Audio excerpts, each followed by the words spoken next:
Hello bull draggers दोस्तों, market में बहुत ही इंटरेस्टिंग डेवलपमेंट हो रही है।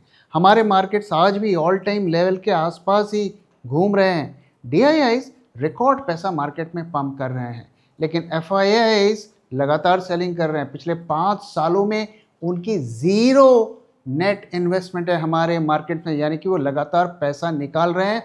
और इस साल उन्होंने 1 लाख करोड़ से ज़्यादा की सेलिंग अब तक ऑलरेडी कर दी है। तो सवाल ये उठता है कि हमारी ग्रोथ स्टोरी का जो ये डंका पूरी दुनिया में बज रहा है, उससे एफआईआईज क्यों इम्प्रेस नहीं है? क्या ये सिंपल प्रॉफिट बुकिंग है, या उनका हमारे देश और हमारे देश की इकॉनमी से भरोसा उठ गया है? तो आइए समझते हैं कि एफआईआईज इतनी सेलिंग क्यों कर रहे हैं। तो उनका अगर सेलिंग का स्केल हम देखें तो FIIs inflows for 5 years negative में रहा। 5 सालों से लगातार वो सेलिंग कर रहे हैं। और इस साल भी अगर आप देखिए तो उनका नेट आउटफ्लो $13 बिलियन के आसपास हो गया है। एफआईआईज की ओनरशिप 15 साल के लोएस्ट लेवल पर पहुंच चुकी है, जबकि डीआईआईज का जो इनफ्लो है वो $185 बिलियन है 5 ईयर्स में।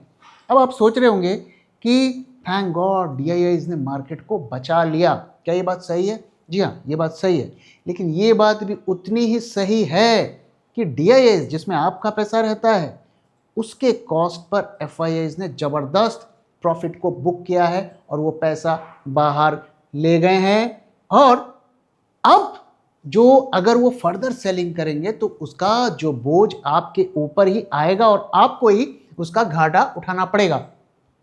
तो क्यों वो इतना सेलिंग कर रहे हैं, समझने की कोशिश करते हैं। तो ग्लोबल कॉन्टेक्स्ट में अगर आप देखें तो इमर्जिंग मार्केट अब आउट ऑफ फेवर होता जा रहा है। देखिए, जो भी पैसा हमारे मार्केट में आता है वो इमर्जिंग मार्केट बकेट का होता है, यानी कि वहाँ के लोग कहते हैं कि हम इमर्जिंग मार्केट में इन्वेस्ट करेंगे, उसका एक पोर्शन इंडिया में आता है। तो एज अ बकेट अगर हम देखें, emerging markets out of favour हो जा रहे हैं, वहाँ पर मार्केट्स परफॉर्म नहीं कर रहे हैं। तो ईएम इक्विटीज बैडली लैग्ड। 15 साल में 80% का रिटर्न दिया है, जबकि ग्लोबल इंडाइसेस ने 5 गुना रिटर्न दिया है। तो क्लियरली आप देख सकते हैं कि जापान के मार्केट्स हों, आपके अमेरिका के मार्केट्स हों, यूरोप के मार्केट्स हों, वो भी अच्छा कर रहे हैं। और पिछले कुछ टाइम पे हमारे मार्केट्स अंडर परफॉर्म कर रहे हैं, उनके मार्केट्स लगातार ऊपर जा रहे हैं। विद इन ईएम अगर आप देखें, अगर इमर्जिंग मार्केट में हम देखें, इंडिया मैसिवली आउट परफॉर्म्ड। 15% का CAGR दिया 5 सालों में, जबकि दूसरे इमर्जिंग मार्केट्स ने 5% का रिटर्न दिया। तो इसकी वजह से क्या हो रहा है कि यहाँ पर वो प्रॉफिट बुक कर रहे हैं और जो उनको दूसरे ईएम मार्केट्स में जो लॉसेस हुए हैं वहाँ से वो कवर कर रहे हैं। क्योंकि आप ऐसा सोचिए कि अमेरिका में कोई इन्वेस्ट करता है, कहता है कि इमर्जिंग मार्केट फंड में पैसा लगाऊंगा, तो फंड मैनेजर को रिटर्न देना है। अब वो देख रहा है कि यार इंडिया तो थोड़ा प्रॉफिट में था, चल रहा है, तो हम ऐसा करते हैं, यहाँ से प्रॉफिट बुक कर लेते हैं और बाकी जगह से जो हमें कम रिटर्न या लॉस हो रहे हैं वो हम कवर कर लेते हैं। ओवरऑल हमारी रिटर्न बढ़ जाएगी। तो यही खेल हमें यहाँ पर होता हुआ दिख रहा है। दूसरा अगर आप देखिए कि लिक्विडिटी और वैल्यूएशंस, यहाँ पर हमें क्या देखने को मिल रहा है। तो जो यूएस एंडाउमेंट एंड फाउंडेशंस हैं, जो ट्रस्ट वगैरह के फंड वहाँ पर होते हैं, उनका करीब 70% पैसा इलिक्विड एसेट्स पर लगा हुआ है, यानी कि ऐसे एसेट्स जिन्हें वो जब चाहे बेच नहीं सकते। और इस वक्त वो लिक्विडिटी क्राइसिस से जूझ रहे हैं। अब ये वो फंड हैं जो इंडिया ग्रोथ स्टोरी में उन्होंने 2003, 4, 5 में पैसे लगाए थे, कि क्योंकि उन्हें पता था कि यहाँ पर लंबी ग्रोथ स्टोरी चलने वाली है। तो वो अब यहाँ से प्रॉफिट बुक कर रहे हैं क्योंकि उनको पैसे की ज़रूरत है, उनका जो मेन इन्वेस्टमेंट है वो बिक नहीं पा रहा है, तो यहाँ पर वो सेलिंग कर रहे हैं। और वैल्यूएशंस की अगर आप बात करें तो अभी भी हम 20-22 PE के आसपास चल रहे हैं। और ये अगर आप देखिए तो सेकेंड मोस्ट एक्सपेंसिव ग्लोबली है। 20 PE अगर आप देखिए तो फॉरवर्ड अर्निंग अगर हम पिछले अगले 2-3 सालों की देखें तो 20 PE पे चल रहे हैं। तो इतना एक्सपेंसिव हमें यहाँ पर मार्केट दिख रहा है। और हम जानते हैं कि एक्सपेंसिव मार्केट होता है तो लॉन्ग टर्म में आपके रिटर्न्स घटते हैं। इसलिए जब एक्सपेंसिव मार्केट होता है तो इंस्टीट्यूशन सेल करते हैं और जब वैल्यूएशंस चीप होते हैं तो वो बाय करते हैं। ईपीएस ग्रोथ अगर आप देखिए, best case scenario, most optimistic situation में भी 10% ही है।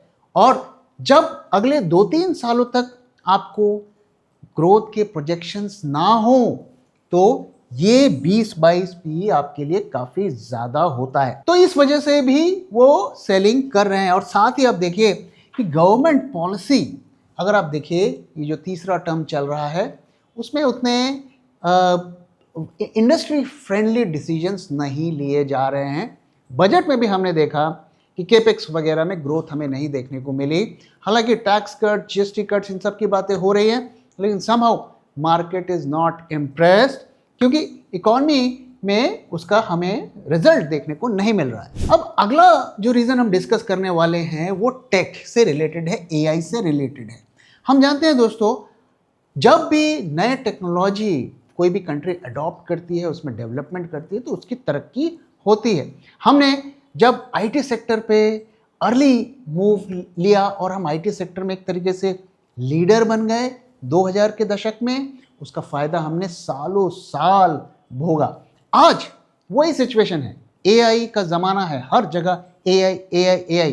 क्या हम उसमें लीडर बन के उभर रहे हैं? हम इतने इंजीनियर प्रोड्यूस करते हैं, इतने टेकीज प्रोड्यूस करते हैं, फिर भी हम एआई में क्यों पिछड़े हैं? क्यों हमारी सरकार ने इस डायरेक्शन पर काम नहीं किया? और उसका भी खामियाजा हमें भुगतना पड़ रहा है। India seen as an AI Lagarde, no big play in LLMs और डेटा इंफ्रा। हम जानते हैं कि ये लैंग्वेजेस में जो एआई होता है, आप किसी भी भाषा में कुछ कर लेते हैं, वहां पर हम क्यों नहीं डेवलपमेंट कर रहे हैं या कर पा रहे हैं? इसमें किसकी गलती है? आईटी सर्विसेज की भी अगर हम बात करें, आप देखिए हमारे जो फैसले लिए गए अर्ली ईयर्स में, $200 बिलियन का हमने एक्सपोर्ट इंजन क्रिएट किया, 5 मिलियन जॉब्स हमने क्रिएट की और लाखों लोगों की जिंदगियां बदल गई और लाखों लोगों ने कितना वेल्थ कमाया। और आज वो थ्रेट में है, एआई की वजह से वो थ्रेट में है। फ्रेश हायरिंग भी अगर आप देखिए तो वहाँ पर कमी आई है, फ्रेशर्स की जॉब नहीं हो रही है। देखिए एक बंदा जब कॉलेज से निकलता है, नई जॉब लेता है, वो इकॉनमी में कितना कंट्रीब्यूट करता है। और हम देखते हैं कि आईटी सेक्टर में सैलरीज भी ज़्यादा होती हैं। तो slow down of IT could shave off long term growth trajectory. तो ये एक बहुत बड़ा रिस्क है। अब क्वेश्चन ये है कि क्यों हम पिछड़ रहे हैं? क्योंकि आज हम साइंस और टेक्नोलॉजी की बातें नहीं करते। अभी हमने कुछ दिन पहले देखा कि हमें बताया गया कि अंतरिक्ष यात्री हमारा यूरी गैगरीन नहीं है फर्स्ट, कोई और है। कौन है? आप कमेंट करके बताइए और आपको क्या लगता है, वो सही है या गलत है? तो जब हम इस तरीके की बात करेंगे हम एंटी साइंस हो जाएंगे। रिलीजन अपनी तरह है, रिलीजन का रिस्पेक्ट करना चाहिए, रिलीजन को रिलीजन की तरह देखना चाहिए, और रिलीजन को साइंस से जब मिक्स करेंगे तो हम टेक में पिछड़ जाएंगे, ऐसा मेरा मानना है। आप क्या सोचते हैं? अपना व्यू भी शेयर करिए। ग्रोथ और रिफॉर्म्स की अगर हम बात करें कि जीडीपी ग्रोथ स्टक नियर 6%, लगातार हम इसी टेरिटरी में घूम रहे हैं। कई इकोनॉमिस्ट कहते हैं कि ये ग्रोथ रियल नहीं है, एक्चुअल ग्रोथ इससे कम है। मुझे नहीं पता क्या सच है, लेकिन मेरा ऐसा मानना है कि जीडीपी ग्रोथ इररिलेवेंट है। जब आपके आसपास लोअर इनकम के लोग ग्रो करते हैं, उनकी इनकम ग्रो होती है, उनकी लाइफस्टाइल ग्रो होती है, तभी वो साइन होता है कि इकोनॉमी इज परफॉर्मिंग वेल। जब कुछ हैंडफुल ऑफ धना सेठ अमीर से अमीर बनते जाते हैं, वो ग्रोथ की निशानी नहीं होती है। वो इंडिविजुअल्स के ग्रोथ की निशानी हो सकती है, वो कभी भी कंट्री के ग्रोथ की निशानी नहीं हो सकती है। Investors unconvinced of 7 to 8% growth without bold reforms. तो हम क्या रिफॉर्म्स कर रहे हैं? अगर आप देखिए जीएसटी कट्स की हम जरूर बात कर रहे हैं, क्या वो बोल्ड रिफॉर्म्स हैं? क्या उससे हमारे देश का फॉर्च्यून बदल जाएगा? कई इकोनॉमिस्ट ये भी कह रहे हैं कि इससे हमें ज़्यादा नुकसान भी हो सकता है, हमारे फिस्कल स्लिपेज भी हो सकते हैं। जून 2024 को अगर आप निफ्टी में पैसे लगाते तो आज आपके रिटर्न्स बनते सिर्फ 6.5%, और अगर आप बुल ट्रैक 2024 पोर्टफोलियो में पैसे लगाते तो आज आपको दुगने से भी ज्यादा रिटर्न मिलता। और गौर करने वाली बात यह है कि पिछले दिनों जो मार्केट में हमें ब्लड बाथ देखने को मिला, उस ब्लड बाथ में भी हमारे पोर्टफोलियो ने लगातार पॉजिटिव रिटर्न्स दिखाए। और ये कोई तुक्का नहीं है, क्योंकि ऐसे ही शानदार रिटर्न्स हमने अपने 2021 पोर्टफोलियो में भी अपने सब्सक्राइबर्स को दिए थे। 2021 के पोर्टफोलियो में 21 में से 7 स्टॉक्स ने 100% से भी ज्यादा पीक रिटर्न्स दिए और 15 स्टॉक्स ने 50% से भी ज्यादा रिटर्न्स दिए। और कई स्टॉक्स जैसे कि भेल एंड कोचिन शिपयार्ड्स मल्टीबैगर साबित हुए। तो आखिर हम ऐसा कैसे कर पाए? Being a SEBI registered RA, I can tell you, सिर्फ फंडामेंटली स्ट्रॉन्ग स्टॉक को सिलेक्ट करने से ही आपका पोर्टफोलियो ग्रीन में रहेगा, ऐसा जरूरी नहीं। उसके साथ टेक्निकल, क्वांटिटेटिव और डेटा एनालिसिस भी जरूरी होती है। सबसे जरूरी है कि आप स्टॉक को किस प्राइस पर खरीद रहे हैं, और इसीलिए हर स्टॉक को जो हम बुल ट्रैक पोर्टफोलियो में ऐड करते हैं उसे गुजरना पड़ता है bull track in house research के 10 स्ट्रिंजेंट क्राइटेरिया से, ताकि आपको मिले एक शानदार स्टॉक एक शानदार प्राइस में। तो देर किस बात की, आज ही सब्सक्राइब करिए बुल ट्रैक पोर्टफोलियो को हमारी वेबसाइट bulltrack.in को विजिट करके, या स्क्रीन पे दिए हुए नंबर से हमसे कांटेक्ट करिए। Investment in securities market are subject to market risks. Read all the related documents carefully before investing. अब अगर हम डोमेस्टिक फ्लोज की बात करें तो वो रिजिलियंट है, लगातार बढ़ रहे हैं और मार्केट को उन्होंने काफी हद तक संभाल के रखा हुआ है डिस्पाइट जीरो FIIs इनफ्लोज। लेकिन जैसे कि मैंने आपके साथ शेयर किया कि बेशक हमने मार्केट को रोक दिया, लेकिन हमने FIIs को सही प्राइस पर, बहुत अच्छे प्राइस पर एग्जिट पे दिया। 5 सालों से वो लगातार हमारे मार्केट्स को बेच रहे हैं और हम उन्हें सही प्राइस पर एग्जिट दे रहे हैं, ये सोचने वाली बात है। और साथ ही बेशक FIIs बीच बीच में आते हैं, खरीदारी करते हैं और मार्केट को ऊपर भी चढ़ाते हैं, हमें होप भी देते हैं, लेकिन दरअसल वो कर क्या रहे होते हैं? वो ट्रेडिंग कर रहे होते हैं। वो इंडिया को as an ATM machine use कर रहे हैं, हमारे यहाँ से पैसा निकाल कर वो ले जा रहे हैं और हम सिर्फ यही देख देख कर खुश हो रहे हैं कि DII खरीद रहा है और एंड ऑफ द डे हम अपने पैसे से FIIs को फंड कर रहे हैं। तो FIIs अगर इंडियन मार्केट में रिटर्न होते हैं और DII साथ में खरीदते हैं तो फिर हमारे मार्केट्स की बल्ले बल्ले हो जाएगी और जबरदस्त हमें ग्रोथ देखने को मिल सकता है। साथ ही एक और फैक्टर है कि जो डॉलर वीकनिंग है और इसकी वजह से FIIs इनफ्लो आ सकता है हमारे देश में, बशर्ते कि EM इमर्जिंग मार्केट भी परफॉर्म करे और हमारी इकोनॉमी भी परफॉर्म करे, तभी हमें इसका फायदा मिलेगा। डॉलर कितना भी वीक हो जाए, अगर इमर्जिंग मार्केट और इंडिया परफॉर्म नहीं करेगा तो वो पैसा हमारे देश में नहीं आएगा। तो FIIs दोबारा लौट कर कब हमारे देश में आएंगे? तो सबसे पहले कि हमें अपनी ग्रोथ रेट को बढ़ाना पड़ेगा, GDP ग्रोथ रेट को बढ़ाना पड़ेगा, कम से कम 7 to 8% पे ले जाना पड़ेगा। और EPS जो हमारी कंपनी है उनका जो EPS में भी ग्रोथ हमें देखने को मिले, कम से कम डबल डिजिट की ग्रोथ हमें देखने को मिलना चाहिए, तभी FIIs लौटेंगे। और रिफॉर्म्स, बड़े रिफॉर्म चाहिए, ये छोटे मोटे ये टैक्स कट और GST कट से बात नहीं बनेगी।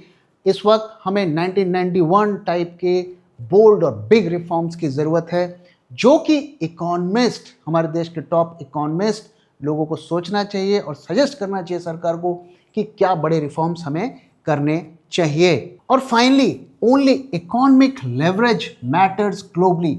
इंडिया मस्ट डोमिनेट की industry supply chains to gain clout. आज तक हम कम से कम 2 चीज़ों का क्लेम करते थे कि हम IT में ग्लोबल लीडर हैं, हम फार्मा में भी हम कह सकते थे कुछ हद तक कि हम ग्लोबल लीडर हैं, लेकिन आज IT की लीडरशिप भी हमारे हाथ से फिसलती हुई दिख रही है। आज हम किस इंडस्ट्री में लीड कर रहे हैं आप बताइए? हाँ, हम ये कह सकते हैं कि हम एस्ट्रोलॉजी में लीड कर रहे हैं, लेकिन अगर हम साइंस, टेक्नोलॉजी, इंडस्ट्री, फाइनेंस की बात करें तो कहाँ हम लीड कर रहे हैं? ये सोचने वाली बात। अब आइए आज के डेटा की बात कर लेते हैं। डेटा हमें क्या क्लूज दे रहा है? तो आज 28 अगस्त है और हम लगातार देख रहे हैं पिछले कई दिनों से मार्केट में गिरावट देखने को मिल रही है। आज 211 पॉइंट्स मार्केट डाउन रहा और हम 24,500 के आसपास पहुंच गए। अगर हम वोलेटिलिटी की बात करें तो यहाँ पर अब हमें थोड़ा ये गैप बढ़ता हुआ दिख रहा है कॉल आईवी और पुट आईवीज में, तो ये क्लियर कट इंडिकेशन है कि दोबारा से हेजेस बनने चालू हो गए हैं। पोर्टफोलियो मैनेजर्स अपने पोर्टफोलियो को हेज कर रहे हैं क्योंकि उन्हें रिस्क बढ़ता हुआ दिख रहा है। पुट कॉल रेशियो अगर हम देखें, अच्छा ग्रोथ देखने को मिला 0.72 से 0.85। इस पुट कॉल रेशियो में हमने आज की जो एक्सपायरी के ऑप्शंस हैं उसे निकाल दिया है क्योंकि आज के ऑप्शंस खत्म हो गए। वो डेटा को थोड़ा बुरा बना सकता था, तो हमने उसे हटाकर पीसीआर कैलकुलेट किया है and it's a good sign कि हमें ग्रोथ देखने को मिला है। हालांकि इसे बहुत ज़्यादा एक्साइटेड नहीं होना चाहिए क्योंकि जब भी नई सीरीज आती है तो पोजीशंस बनती हैं और हम जानते हैं कि ज़्यादातर रिटेल इन्वेस्टर्स बार्गेन हंटिंग करने में विश्वास करते हैं और बाय नेचर वो बुलिश भी होते हैं। तो आज नई सीरीज़ की शुरुआत होगी कल से, और अगर ये बढ़ा है तो मैं इसको बहुत ज़्यादा पॉजिटिवली नहीं ले रहा हूँ। मैं देखना चाहूँगा कि कल के दिन भी इसमें बढ़त दिखे और मार्केट थोड़ा रिकवर करे। विक्स में भी लगभग वही सिचुएशन देख रही है, बहुत ज़्यादा पैनिक देखने को नहीं मिल रहा है क्योंकि काफ़ी हद तक अब अनसर्टेनिटी मार्केट से हटती हुई दिख रही है। हमें पता है कि क्या हो रहा है और क्या होने वाला है। अब आइए निफ्टी फ्यूचर का ओआई डेटा देखते हैं, वहाँ पर हमें क्या देखने को मिल रहा है। तो अगर आप देखिए तो आज से हम नई सीरीज, हमारी करंट सीरीज अब सितंबर की हो गई है, तो यहाँ से इस डेटा को कंपेयर करें तो आज अच्छी खासी पोजीशंस का रोल ओवर हमें देखने को मिला। आज जो सीरीज खत्म हुई वो पोजीशंस को लोगों ने कैरी ओवर किया है ऐसा लग रहा है, यानी कि शॉर्ट्स कंटिन्यू हो रहे हैं, शॉर्ट्स कटे नहीं हैं। अब ये जो गिरावट है वो नेक्स्ट मंथ में भी हमें दिखने की उम्मीद है। और यहाँ पर अगर हम प्रीमियम्स को देखें तो वहाँ पर भी हमें राइज देखने को मिला है, यानी कि आज के दिन यहाँ पर भी बाइंग होती हुई दिखी है और स्ट्रॉन्ग चांसेस है कि रिटेल ने बाइंग भी की है, जो कि हमें होप दे रहा है कि शायद यहाँ से थोड़ी बहुत रिकवरी भी हमें हो जाए। और एनएसए टर्नओवर को देखें, अच्छा टर्नओवर था, एवरेज से ज़्यादा था। वंस अगेन मैं कहता हूँ मार्केट जब भी गिरता है विथ हाई वॉल्यूम तो ये हमेशा होप देता है, हल्की फुल्की राइस का कम से कम हमें होप देता है। कितना राइस हो सकता है वो हम आगे बात करेंगे। एडवांस डिक्लाइन रेशियो काफ़ी बुरा रहा, 960 स्टॉक्स अप रहे और 2015 स्टॉक्स डाउन रहे। अब जरा एफआईआई के इंडेक्स फ्यूचर्स की सिचुएशन देखें। आज का डेटा अभी तक नहीं आया है, कल का डेटा अगर हम देखें तो वंस अगेन यहाँ पर हमें राइज देखने को मिला। तो एफआईआईज अपने शॉर्ट्स को छोड़ नहीं रहे हैं, वो कल तक भी बढ़ा रहे थे और आज भी उनके कैश मार्केट में हम डेटा देखें तो उन्होंने 6500 करोड़ की सेलिंग कर दी है। तो कैश मार्केट में भी लगातार वो सेलर बने हुए हैं और डेरिवेटिव मार्केट में भी उनकी शॉर्ट पोजीशंस लगातार बनी हुई है। तो ओवरऑल आज का डेटा कैसा है? आज का डेटा बेरिश है और माइनर राइज का होप भी दे रहा है। अब आइए क्विकली चार्ट की भी एनालिसिस कर लेते हैं। तो अगर आप हमारे वीडियोस लगातार शेयर कर रहे हैं तो हमने आपके साथ शेयर किया था कि ये जो रैली है इसका टॉप 25,165 के आसपास होगा और लगभग वहीं से मार्केट्स हमें गिरते हुए दिखे। और दूसरी चीज़ जो हमने आपके साथ शेयर की थी कि जब तक प्राइजेस यहाँ पर हैं आप शॉर्ट करिए हेजिंग के साथ, और जैसे ही 24,850 लेवल ब्रीच होता है अपने शॉर्ट्स को ओपन कर दीजिए और हेजेस को हटा दीजिए, यानी कि नेकेड शॉर्ट भी जाया जा सकता है। अगर आपने वो सलाह मानी होगी तो अच्छा खासा आपको प्रॉफिट दिख रहा होगा। अब यहाँ से आगे का क्या है, तो हम एक दो दिन में क्या हो सकता है ये उसकी बात करते हैं और फिर हम आपको जनरल एक सजेशन दे सकते हैं कि हमें अपने पोजीशंस को के साथ क्या करना चाहिए। अभी मैंने आपके साथ डेटा शेयर किया कि किस तरीके से वॉल्यूम हाई था और साथ में पुट कॉल रेशियो में भी अच्छा खासा जंप देखने को मिला, फ्यूचर्स के प्रीमियम भी राइज होते हुए दिखे। तो ये हमें होप दे रहा है कि एक बाउंस आ सकता है शॉर्ट टर्म में। और अगर हम चार्ट पे देखें तो क्या हमें इंडिकेशंस यहाँ पे देखने को मिल रहा है, तो अगर आप ये इंडिकेटर जो हमारा है उसे हम देखें तो ये भी इंडिकेट कर रहा है कि there is a chance of a bounce. Okay, अब आज आखिरी कैंडल में इसने ये दिया और आखिरी कैंडल पे कई दफ़े थोड़ी पैनिक बाइंग सेलिंग होती है, तो इसलिए इसको हम बहुत ज़्यादा सीरियसली नहीं ले रहे हैं। कल के दिन अगर कुछ इस तरीके का पैटर्न हमें आवरली या 2 आवर के चार्ट्स पे दिखता है तो it will be A indication कि छोटा मोटा बाउंस हमें देखने को मिलेगा। लेकिन क्या यह बाउंस सस्टेन करेगा? नहीं, ये बाउंस सस्टेन नहीं करेगा। एक आध दिन की रैली हमें देखने को मिल सकती है, तो इसलिए इस बाउंस में पोजीशंस को लाइट किया जा सकता है, लेकिन अभी भी शॉर्ट्स हमें कंटिन्यू करने चाहिए जब तक कि जो बिगर डेटा में मेजर बदलाव नहीं होता है। तो हमारे जो इंडिकेटर्स हैं वो अभी भी हमें यही इंडिकेट कर रहे हैं कि शॉर्ट्स हमें कंटिन्यू करने चाहिए, काटने नहीं चाहिए। हाँ, थोड़ा बहुत अगर आप प्रॉफिट बुकिंग करना चाहें और कल इस तरीके का पैटर्न मिले तो आप कर सकते हैं, लेकिन मार्केट्स अभी भी यहाँ से और नीचे जा सकते हैं अगर हम अपने इंडिकेटर्स और मेजर डेटा पॉइंट्स को देखें। तो दोस्तों, इसी के साथ इस वीडियो को मैं यहाँ पे खत्म कर रहा हूँ। वीडियो कैसा लगा जरूर बताइएगा, अपना फीडबैक भी शेयर करना मत भूलिएगा। Thank you very much for watching and thank you for your time.